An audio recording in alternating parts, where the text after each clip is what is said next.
शिरपूरजवळ 2 कोटी रुपयांचा गांजा जप्त। शिरपूर तालुका पोलिसांनी आंबा गावाच्या शिवारात रुपसिंग पाडा येथे वनजमिनीवर गांजाची अवैध लागवड उघडकीस आणली आहे। गुप्त माहितीच्या आधारे पोलिसांनी छापा टाकून 11,000 किलो गांजा जप्त केला, ज्याची किंमत 2 कोटी 20 लाख रुपये आहे। या प्रकरणी कैलास भावसिंग पावरा या आरोपीला अटक करण्यात आली आहे। पोलिसांनी दिलेल्या माहितीनुसार पावरा यांनी मानवी मेंदूवर विपरीत परिणाम घडवणाऱ्या गांजा या अंमली पदार्थाची व्यापारी प्रमाणात उत्पादन करण्यासाठी अवैधरित्या लागवड केली होती। पोलीस अधीक्षक धुळे यांना मिळालेल्या गुप्त माहितीच्या आधारे स्थानिक गुन्हे शाखा आणि शिरपूर तालुका पोलीस ठाण्याच्या 2 पथकांनी संयुक्त कारवाई केली।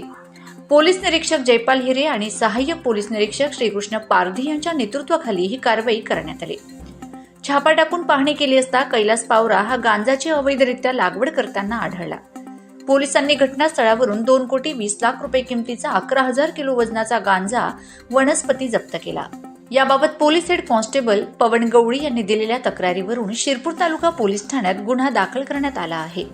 पुढील तपास पोलीस सब इन्स्पेक्टर मनोज कचरे करीत आहेत।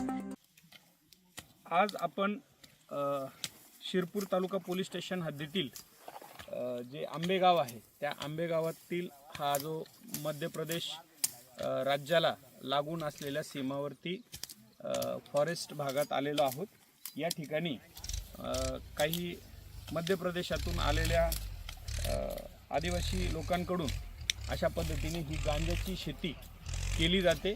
या ठिकाणी आपली ही कालपासून कारवाई चालू आहे। 2 ट्रॅक्टर गांजा ऑलरेडी भरून आणि जप्त करण्यात आलेला आहे।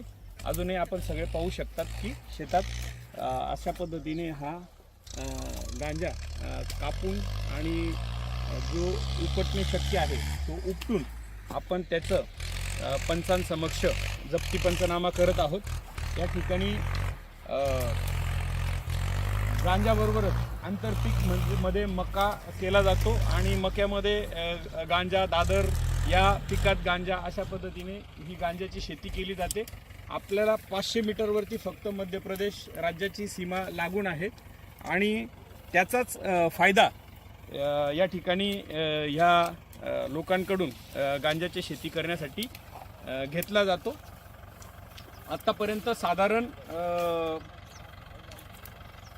8,000 किलो गांजा जप्त करण्यात आलेला आहे। पुढील दिवसभराच्या कारवाईमध्ये अजूनही 8,000च्या जवळपास म्हणजे 15,000 किलोच्या जवळपास एकूण गांजा झाडांसह जप्त केला जाईल।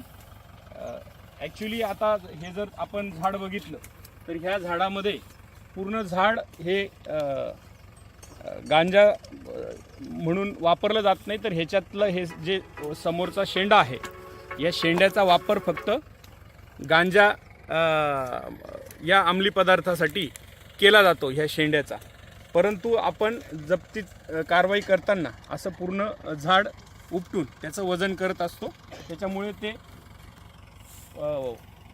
सुका गांजा आणि ओला गांजा याच्यामध्ये फार मोठ्या प्रमाणात किमतीमध्ये तफावत दिसते।